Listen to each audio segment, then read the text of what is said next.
Okay. Are there any questions before we continue? Does anybody know what chapter we're on? Chapter is this in your book? Anybody know? Isn't it? 6-1. Chapter 6. Awesome. Thank you. Okay.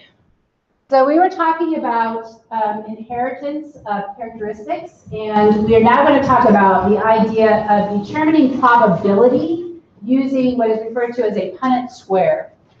So when we look at our first cross, remember we were talking about height. So in our first cross, oops, that should have been a little t. The parents have these genotypes. This is referred to in Mendelian terms. This is referred to as the parental generation. Okay. If I were to look at these plants, all of their gametes would have the big T. So this would be like all of the eggs, if this is the female plant, right? All of her ovules, all of the ovules of the plant would have the big T. And then all of these, the only type of pollen that they could produce would be little t. So that's pretty straightforward, that we would know that 100% of the individuals are going to be big T, little t, right? So this is 100%. Okay.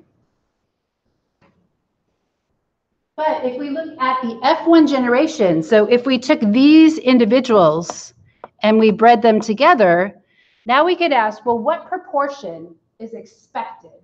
And you have to realize that this is like flipping a coin. And so it's just the expected proportion if it is close to what is expected, the observed is close to what is expected. So you'd expect if you flipped your coin 1,000 times, approximately 500 would be heads and 500 would be tails, okay? So this is the cross. So I always write the parental genotypes, which are the combination of alleles, out first. So that's my cross. The next thing I do is I determine the gametes. Okay. So the way that these chromosomes are going to behave during meiosis is that these genes are going to separate independently of one another. So that 50% are going to be big T, and 50% are going to be little t.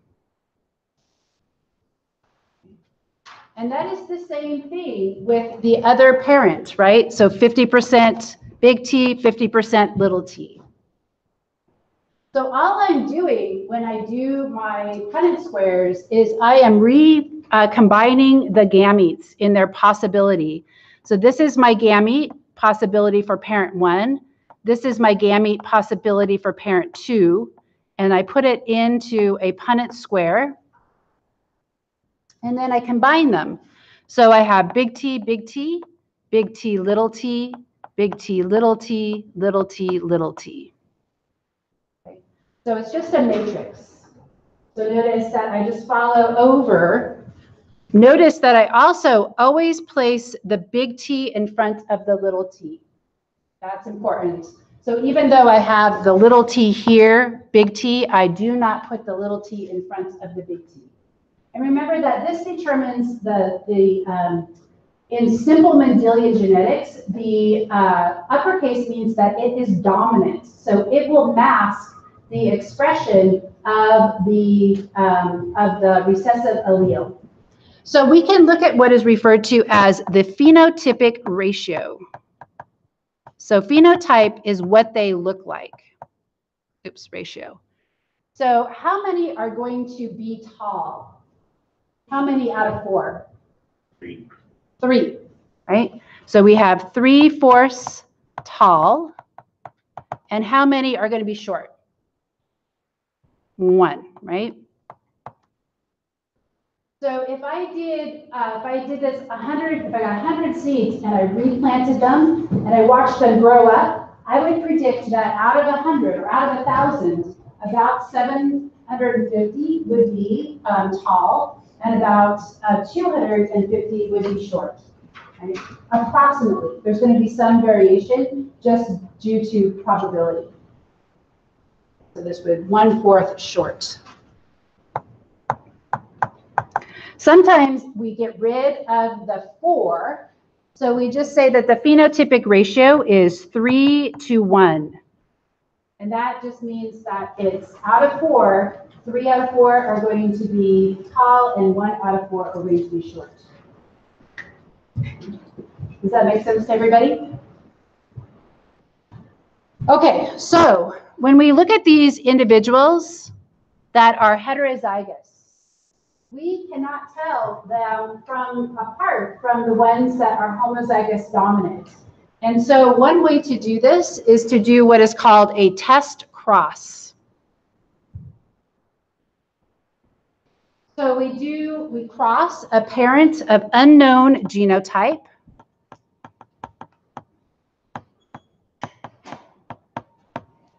with one of known genotype. So we cross it with an individual that is homozygous recessive, because we know if it's homozygous recessive, we can tell. Okay? So in lab today, we're going to look at your traits, and we're going to determine whether or not you're homozygous recessive or whether you could be homozygous dominant or heterozygous, looking at some phenotypic traits that appear to have a Mendelian pattern of inheritance. Okay? So the unknown genotype, if it is big T, and I cross it with little t, how many are going to be tall? 100%. They have to all be tall. If I cross it with big T, okay, how many are going to be tall? Can you do it in your head, or do you need a Punnett square, right? So the Punnett square would look like this: little t, big T, little t. So those are just the gametes that could be produced.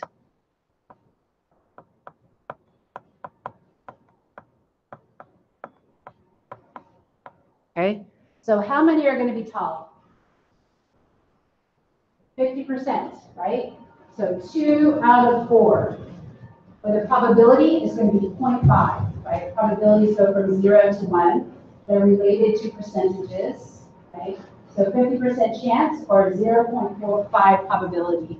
So we'd expect, on average, about 50% would be tall, right? And this is why it's called a test cross, because if we take a tall plant, we do not know whether they are homozygous dominant or whether they're heterozygous. But if we cross them with homozygous recessive, then we can tell. Right? We can figure out their genotype. So this actually goes along with your genotypes. So we'll talk about some examples of human genotypes, but if you know what your parents are, or if you have offspring and you know what they are, sometimes you can tell whether or not you are big T, or big T, little t, right? Whether or not you can roll your tongue if you are homozygous dominant or heterozygous for that trait. So that's the idea of a test cross.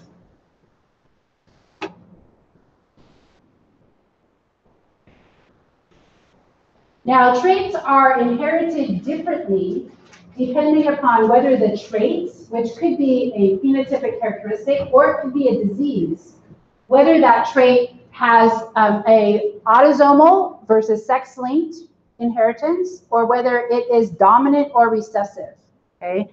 So this just describes their inheritance. So autosomal, this means that it is the gene for the trait is on a chromosome other than a sex chromosome.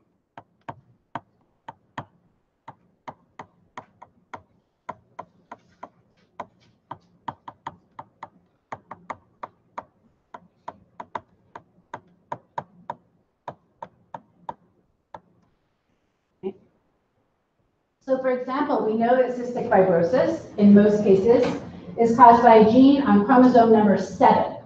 That would be autosomal.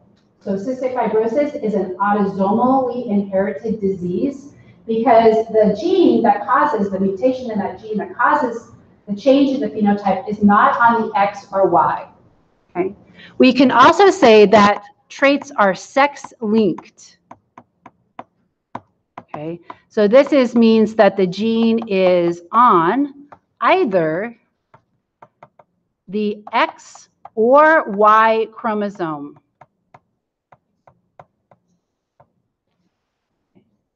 Now, the Y chromosome is relatively small, but it has one really important master control gene. And what did we learn? What was the name of that master control gene we looked at last week in lab? What is the gene on the Y chromosome that's super important? Anybody remember what it was called? SRY. SRY, excellent. So remember that there's a gene on the Y chromosome that determines whether you be male or female. That's the SRY gene. That's a master control gene, a regulatory gene. Okay. Most of our genes are on the X chromosome because the X chromosome is much larger. So when we talk about linked, when we talk about diseases and stuff or traits that are sex-linked, they're usually X-linked. So X-linked is more common than Y-linked. And that means that the gene is on the X chromosome, not the Y. So those two chromosomes are not homologous. X and Y, they have different genes. They're non-homologous chromosomes. Can anybody think of anything that they know or they've heard of from the past that is sex-linked? Yes, so specifically red-green color blindness.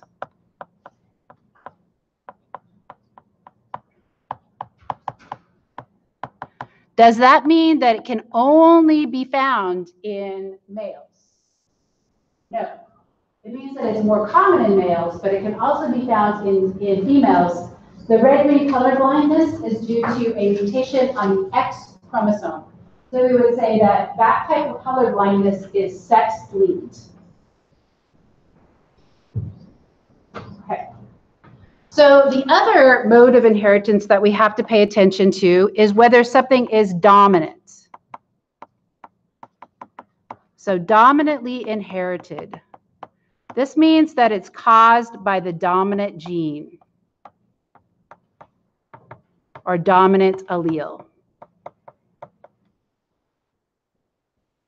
When it's caused by the dominant allele, there are no carriers, right? So there's no, we'll talk about what carriers are, but no carriers, meaning that if you have the defective allele, it will always be expressed.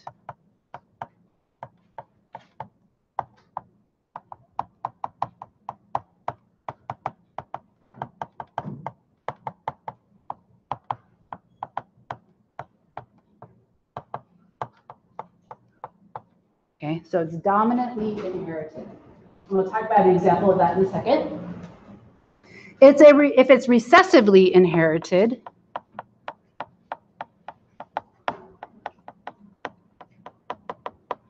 it's caused by the recessive allele.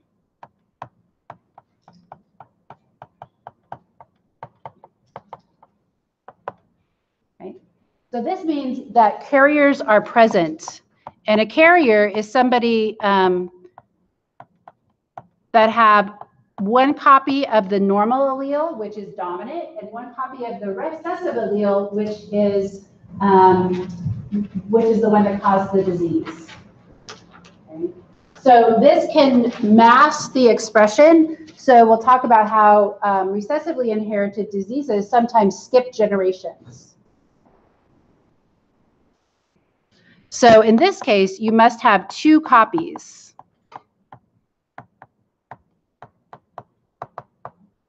That says two copies of the recessive allele.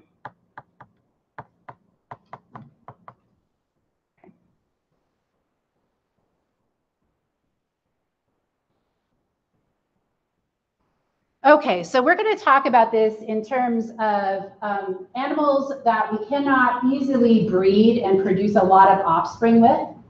So we're going to talk about, instead of using data from lots of breeding experiments, we're going to look at family histories. And family histories are what are referred to as pedigrees. So we're going to talk about pedigree analysis. So oftentimes when we look at animals that have a long lifespan and produce few offspring, like horses or like dogs or even humans, we talk about the pedigree. So we analyze their family history.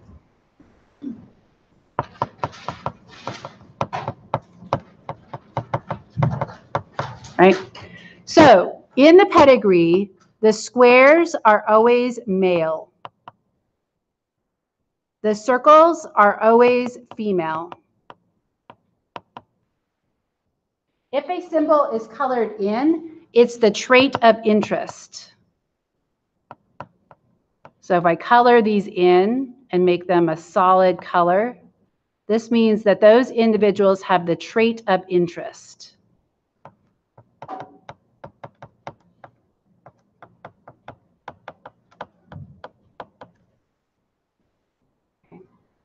So if we look at, for example, two individuals, if they are connected together by a line, that generally means that they are mating and they can potentially have offspring. It doesn't necessarily mean that they're married, right? But they're going to have offspring. And so this would be generation 1. And the generations are numbered using Roman numerals. Okay, so that's my generation 1.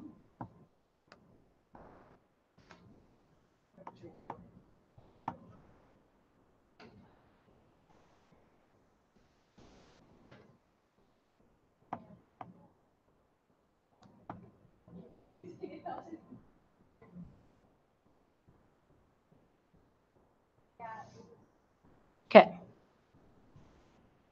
So in this particular instance, let's say that we're looking at albinism within a family. It has an autosomal recessive pattern of inheritance. So when you look at genetics problems on the midterm or in lab, generally it'll tell you. Sometimes you can infer from it, but generally tell you albinism is autosomal recessive. And what that means is it's caused by a gene not on a sex chromosome, and it's the recessive allele, right? So when I see a Punnett score or a pedigree like this, I generally write my generations down, and then I number the individuals. So I'll put 1, 2, 1, 2, 3, and then this is number 1. Okay. So when I'm talking about an individual, I could say 2, 1 has blank genotype. Okay. That's the question. So if I see this, these will not be numbered on the test, but you should number them 1, 2, and so you know that they're talking about this individual, right, in the genotype. So they just number consecutively across.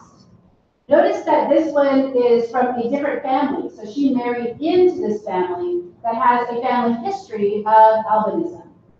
So these two individuals are brothers. One has albinism, the other does not. Okay? So what I then do is I designate a letter, right? So if I have this question, this is my question that I'm trying to answer, I would say my gene, and you could give it any letter, but let's just say that we have gene A, right? So albinism is caused by a gene A. And we have two different alleles. So big A is what codes for normal. How do I know that is the case? Because albinism is autosomal recessive. So I know it's the lowercase that causes albinism. Right? Now notice that I put a little line over my lowercase. So specifically if letters look very similar, like W's or O's or whatever like that, you want to put that line there. That just helps me designate that that is the lowercase allele. Okay? So what is the genotype of 2-1, given this information? You should be able to figure it out. Combination of alleles would be? Does anybody want to take a guess? 2 lowercase a. Yes. That's their genotype, right? Remember, genotypes, because we're diploid, we have 2 copies of every allele, right? Okay. How about 3-1?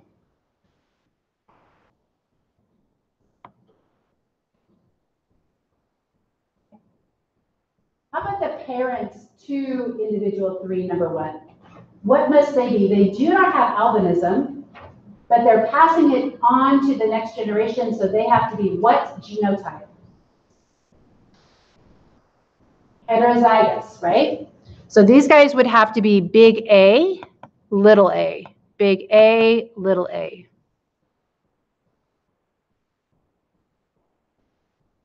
What about the individuals in generation 1?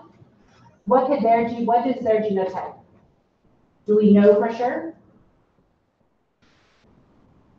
We know for sure because they had a son that had albinism. If they didn't have a son that had albinism, we wouldn't know that each one of them had to contribute the recessive allele to that person, right? So if this person is little a, we know that each one of these must have also been carriers. Okay? If I didn't have that bit of information in my pedigree, I wouldn't know for sure. So if these guys go into a genetics counselor and they want to find out what is the probability that they would have another child with albinism, what would it be? 25%. Does it matter that they already had a child with albinism? No, because it's an independent event. It's like flipping a coin. You have the same probability each time, right? And so we could do this by using our Punnett square. So remember, we can say this is the Punnett square for that. And I'm looking specifically for this genotype. So that would be 1 out of 4 or 25%. So notice that they say that this skipped I could say that this skipped a generation. But what I mean by that is the parents didn't have it, but the child does.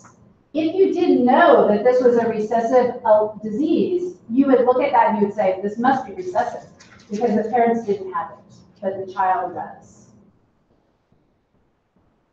Okay. So let's look at another example.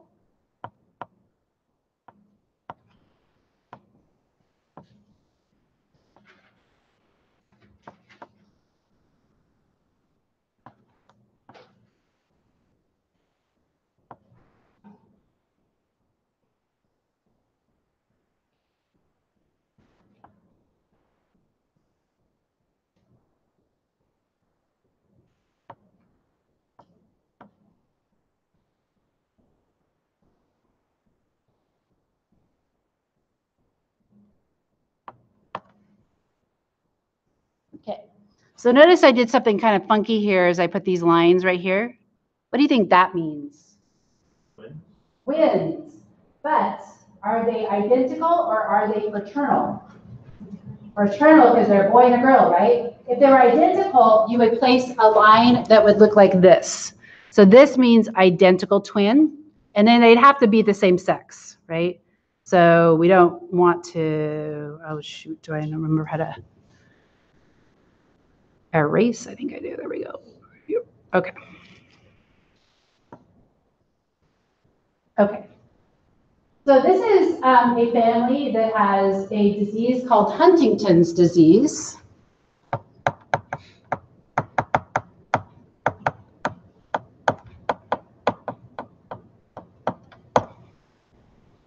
It is autosomal dominant.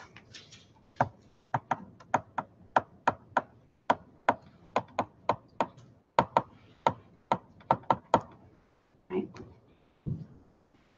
So I could give it the letter H. So I could say this is gene H. Okay. This time, this allele actually causes the disease. This allele is no disease. Okay? So that means if they have one copy of that bad allele, okay, then that is going to cause the disease.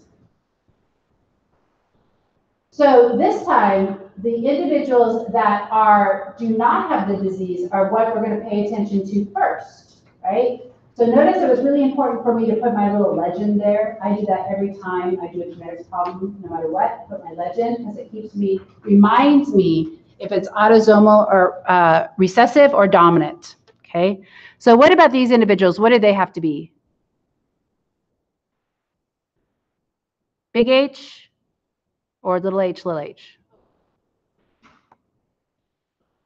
So this is exactly the opposite. The ones that are not colored in have little h, right?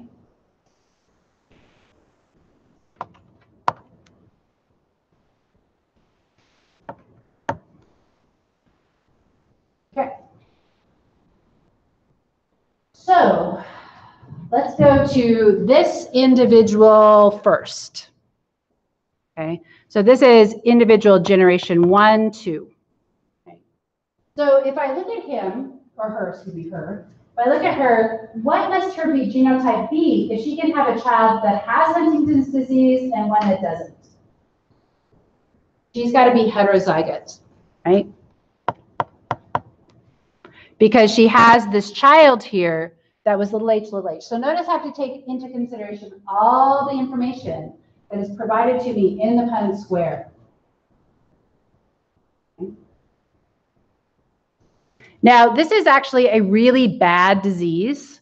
And so generally it kills people. So I'm going to put like my little line here. Okay. So what that means, if I put a line through an individual that has the disease, that means they died of the disease. So it's a neurodegenerative disease that hits people like when they're in their 40s, and it starts to cause a breakdown in their nervous system. Okay? Notice that this individual is still alive. Okay? And he and his wife are interested in finding out what is the probability if they have a child that child would have Huntington's disease. So first off, we have to figure out what is his genotype. Is it homozygous dominant or is it heterozygous? Is it big H, or big H, little h? Why does it have to have a little h? Because of the dad, right? So you have to go back to the next generation, right? And the same one for this one. This one had to be big H, little h.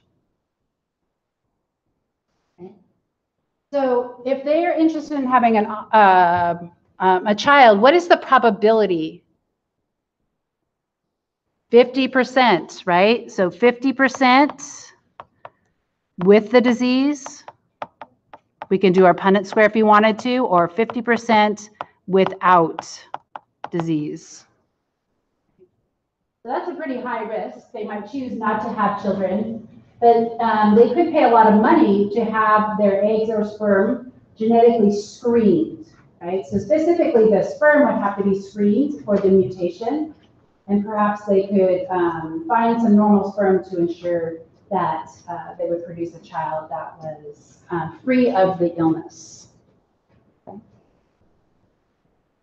So the way that I present these on quizzes and midterms is in multiple choice format. So I just wanted to give you some examples of multiple choice, okay, questions and how they would look. Okay, so let's look at this first one. So from the pedigree drawn below, this is the inheritance of cystic fibrosis. We need to know that what its mode of inheritance is. So it is autosomal recessive. So individual 3-1 would be this individual.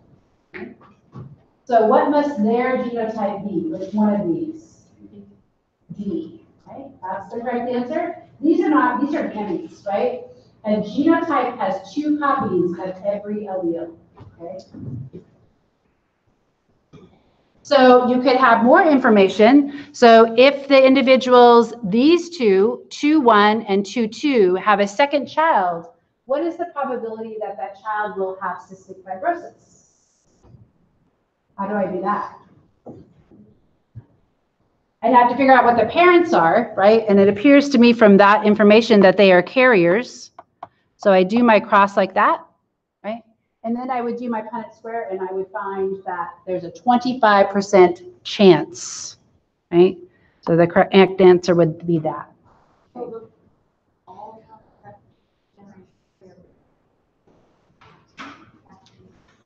We actually do not know these two, right? So these two could be big C, or big C, little c, big C, or big C, little c. The reason why I don't know is I don't know which, from this limited amount of information, I don't know which parent gave this, this individual cystic fibrosis. This is somebody who married in. Cystic fibrosis is relatively common in our population, right? So that we don't know, but one of them had to be a carrier. Maybe both, but not necessarily. So we don't know. So you would say, I would say, what is the genotype of individual 1-1? And you would say it could either be big C, or big C, little c. You do not know that information. It's a great question. So how do you know if it's... Okay, it's recessive. So in this case, we know that autosomal, this disease is recessive. So that means it's the little c that causes the disease. The big C is normal. Okay. Recessive diseases obviously are much more common than dominant diseases because you could not know that you have a disease and you could pass it to your offspring, right? So you can have one bad copy of the defective allele and pass it on to your offspring.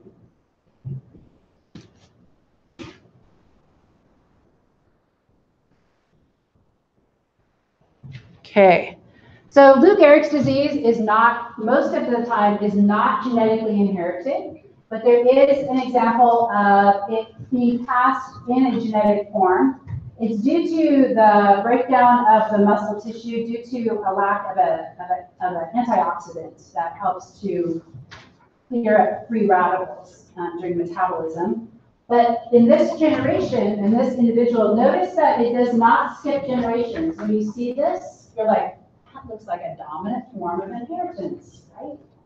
So we would say in this particular instance, big A causes the disease.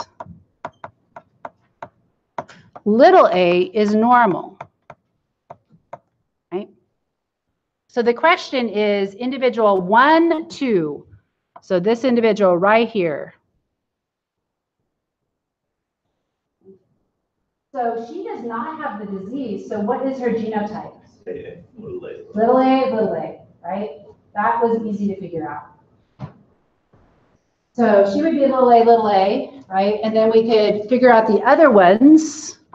He's got to have one copy, but he can't have 2 copies because he has the child that does not have the disease. So it would be big A, little a, right? This one could be, this one has to be big A, little a. These have to be little a, little a, little a, little a, little a, little a, big A, little a, right? So you can, from this information, you can actually figure out all of the possible genotypes. Oops, those should be little a, not just little a. Okay. Any questions about that? Dominant form of inheritance does not skip generation. There are no carriers. If you have one bad copy, it is always expressed.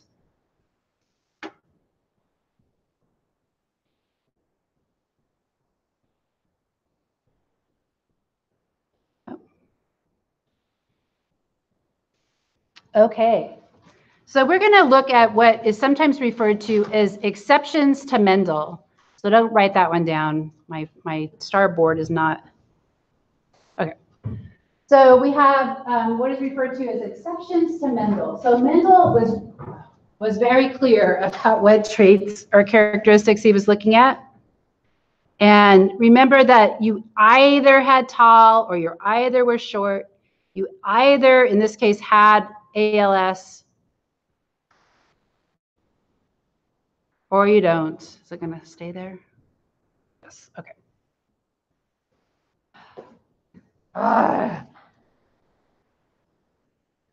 Okay, there we go. Okay, so we have a lot of traits that have a lot more variation than you either have this or you either have that. And so one explanation for this is that some alleles demonstrate what is called incomplete dominance.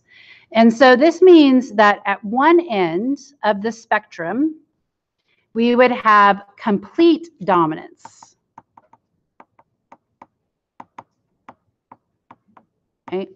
So that means that you cannot tell if somebody's a carrier. You cannot tell if a plant that is tall has the recessive allele. So the big T is completely dominant over the little t. Right? And so Mendel, I think, just had insight that he wanted the most simple models to work with. So that's why he chose those. And then at the other end, we have what is called co-dominance. So this means that their alleles are expressed equally.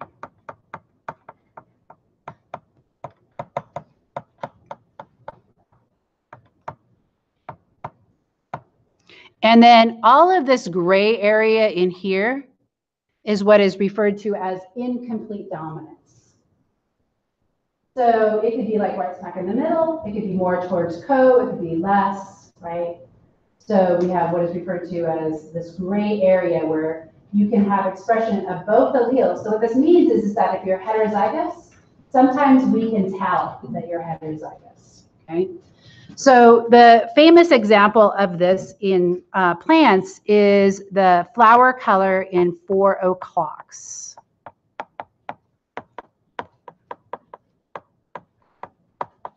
So that's just a type of flower. I think it opens at 4, it opens its flowers for pollination late in the afternoon, right? Why it's called 4 o'clock. In this particular instance, we have white, true breeding, and red. So this would be their phenotypes. That's the color, right? They're white and red.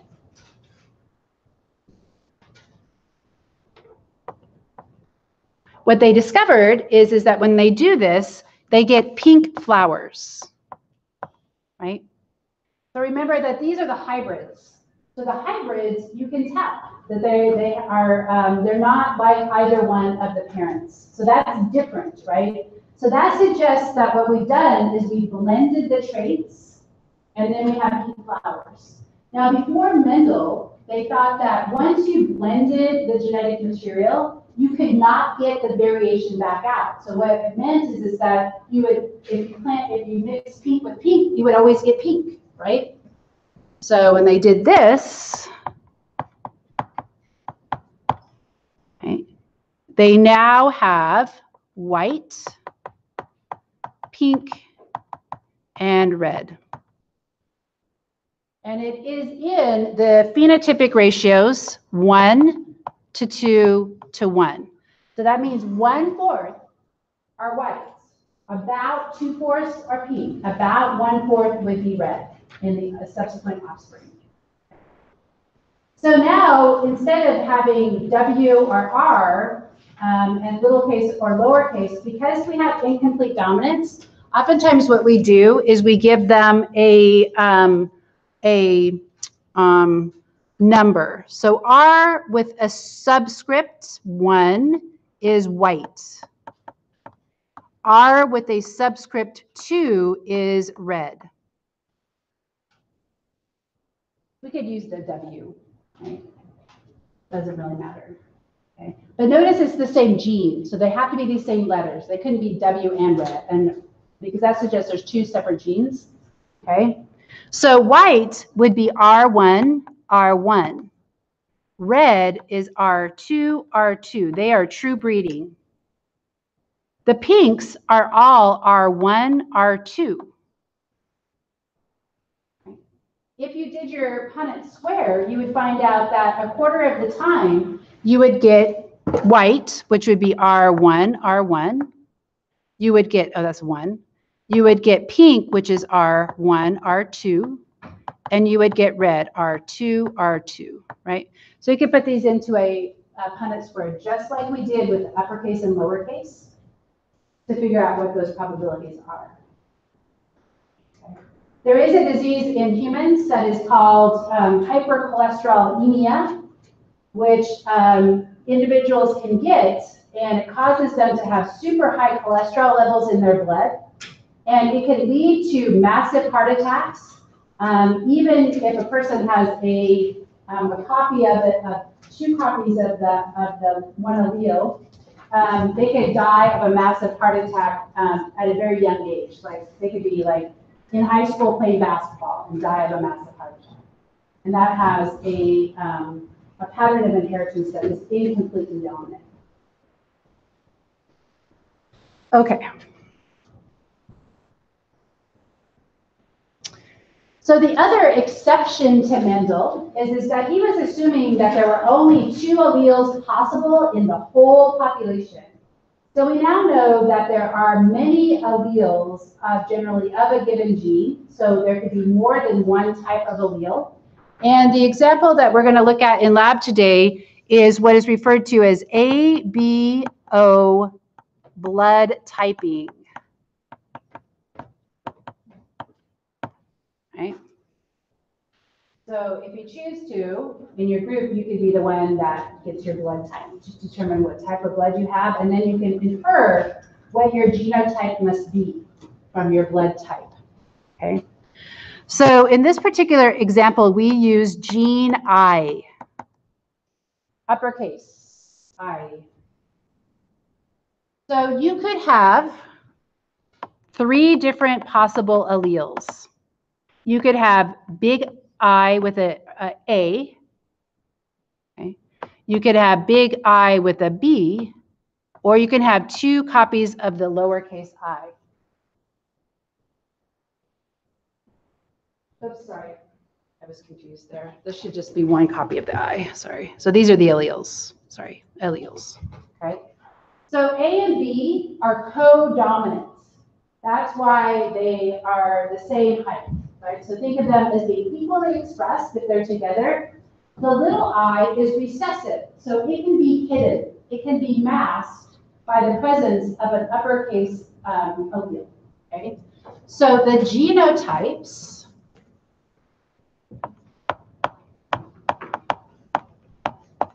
are the combination of alleles.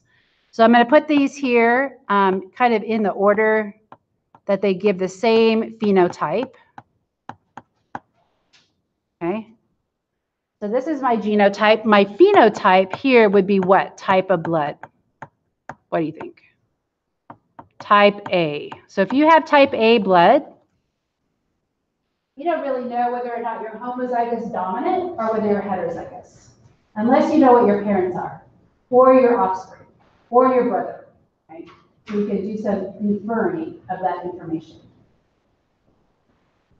Okay, so you could also have this combination.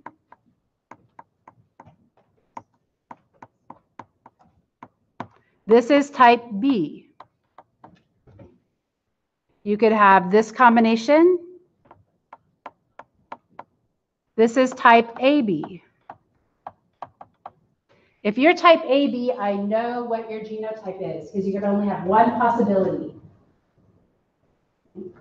And if you are type O, you are little I. So this is type O. Notice that there's no positive or negatives. We're going to also test for the positive or the negative. So what this phenotype means is that you have that type of protein, glycoprotein actually, on the surface of your red blood cells, so that you want to be very careful about what type of blood you are transfused with. So if you are type A blood, right, you could be transfused with type A or type O. Type O does not have any of those proteins that would be detected. So they say that type O is the universal donor. Right?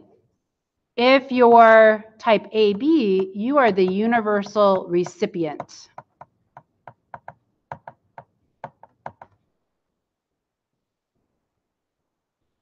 So this is one gene. We also have another gene, and this is the positive or the negative aspect. Right? So positive or negative blood. This is gene, we're going to say it is D. So gene D.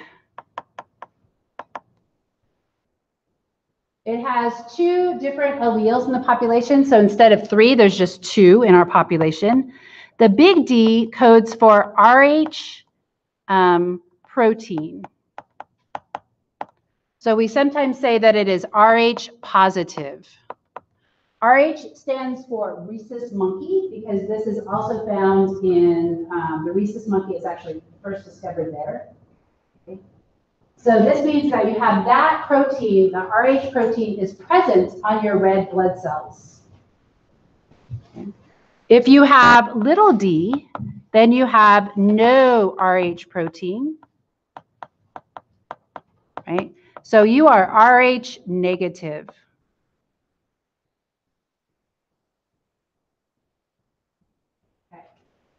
So I can combine these two genotypes together. So let's say I have this genotype. Okay, this is my genotype because there's 2 copies of each gene. Okay. What is my phenotype?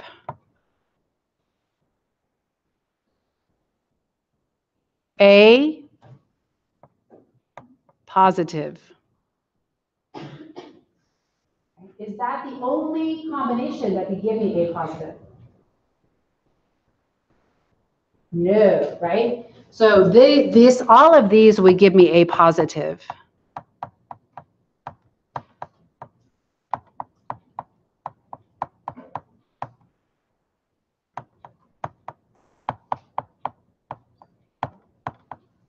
Right? Those would all be A positive. All possible combinations are A positive. Now you can figure out how to use your genotype here. We're not going to talk about this yet. We'll talk about this on Wednesday, how to do 2 genes, the patterns of inheritance. But let's say that we had an individual that had this combination and an individual that had this combination. So this is my cross. Okay? And they're interested to see what type of offspring they could potentially produce. So in my Punnett square, I would put one parent across the top and the other parent across the bottom.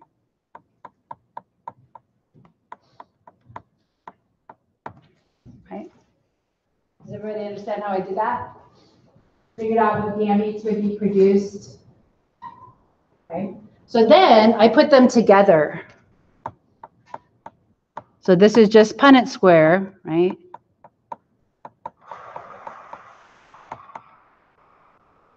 And I always put the dominant one first.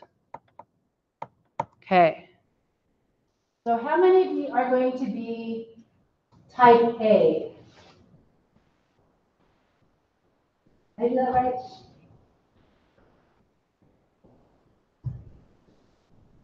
Yes. So how many are type A? 2. 2 out of 4. How many are type, how many offspring would be AB? 1 out of 4. And how many offspring would be B? 1 out of 4. So even though I have 3 different alleles, I can still use the Punnett square because each of the parents only have 2 alleles.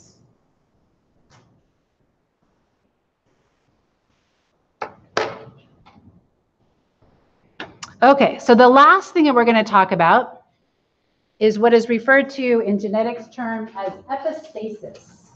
And so epistasis means that genes interact to determine the phenotype. So we say 2 or more genes interact to determine the phenotype.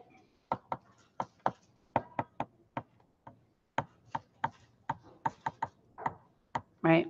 So the genes that Mendel was looking at did not have this type of gene interaction. We now know we have lots of genes interacting with one another, right? So we're going to look at eye color. And what you've probably been taught about eye color is an oversimplification of the reality. So they think that maybe there could be like up to 16 different genes that code or determine your eye color. But they know of a couple that can determine whether or not you have blue eyes versus brown eyes. Okay. So the one gene is called OCA. This is the gene that produces melanin. Melanin is a brown pigment that causes your hair, your skin, your eyes to have a certain color to them. And that deposition of melanin is determined by other genes. So where in your iris it's deposited and how it reflects light also can influence eye color. So we're just going to look at the most simple model of this. Okay? So in this particular instance, big O produces melanin and little o produces no melanin. If there's absolutely no melanin, then that could lead to albinism, right, which is actually a lack of pigment at all, where you see the blood, so it causes you to have pink eyes, right? Okay, so we also have another one that's called HER. Okay, so this is a gene that turns on OCA. So this is a gene that turns on OCA. So we have an interaction now. The dominant allele causes OCA to produce lots of pigment.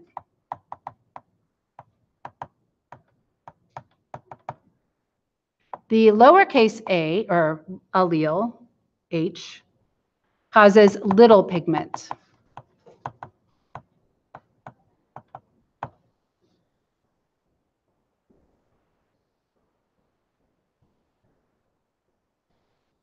So if we look at the genotypes, we can look at these combinations. We have to consider gene O and gene H. So if I have this combination, my eyes are going to be brown.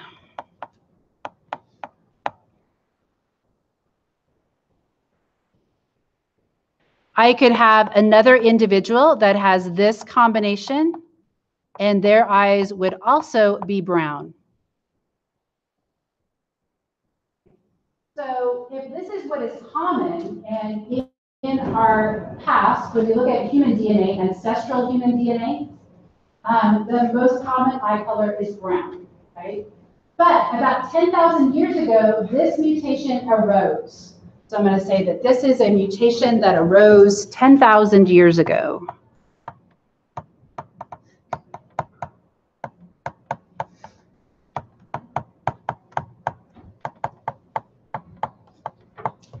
Okay. So I don't really have to, when I do this Punnett square, I can kind of ignore the O's, right? Because I know that all the offspring are going to have to be homozygous dominant for the O gene, right? Because there's no variation. So I'm just looking at the little H's. So what we would find if we just did our Punnett square here is that we would have 1 out of 4 would have little h, little h. And so they would actually be big O, little h, little h.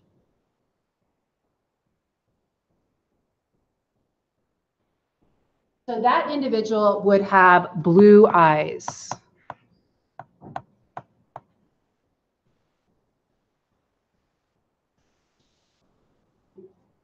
So you might have seen in the media things that like this. So last year, or last year and a half ago, they had all this interesting information about blue eyes. Okay? So it says that blue eyes have a common ancestor who appeared about 10,000 years ago. And the reason why they discovered this is that they found a human that had the gene for dark skin, right? So he was actually producing lots of pigment in his skin and in his hair, but he had blue eyes. So they actually found a skeleton. They took the DNA, they analyzed the DNA, and they said, this is a blue-eyed ancestor, so it's from Europe. So how could you only have one ancestor? How can they only have one common ancestor? You guys know? Javier, do you know? This is interesting stuff, right? Blue eyes. How could they only have one common ancestor, but still have blue-eyed Caucasian, one common ancestor? So this mutation grows once, they think, because it's the same in everybody, and so the chance that it would arise independently in multiple individuals is very rare. How would you have it arising only once?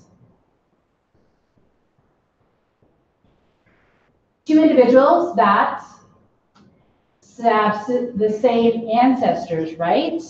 And so we have what is referred to as inbreeding, right?